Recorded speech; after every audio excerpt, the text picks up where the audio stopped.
এই যে দুর্গা পূজা অর্থাৎ শারদীয় পূজা উপলক্ষে তারিখ জমানের নির্দেশে 50টা পূজা মণ্ডপের জন্য আমরা কিছু সাহায্য দিয়েছি আর কি।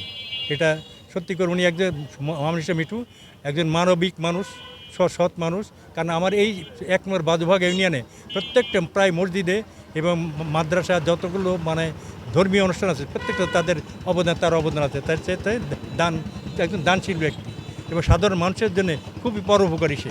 বিএনপির পক্ষ থেকে যে কোনো ধরনের দরকার তারা নিজের ব্যক্তিগত উপস্থিত হয়ে প্রত্যেকটা পূজা মণ্ডপকে পাহারা দিয়ে দেবে তারা, যাতে কোনো অপকর্ম কোনো অঘটন না ঘটে সেজন্য সবাই সচেতন থাকবে।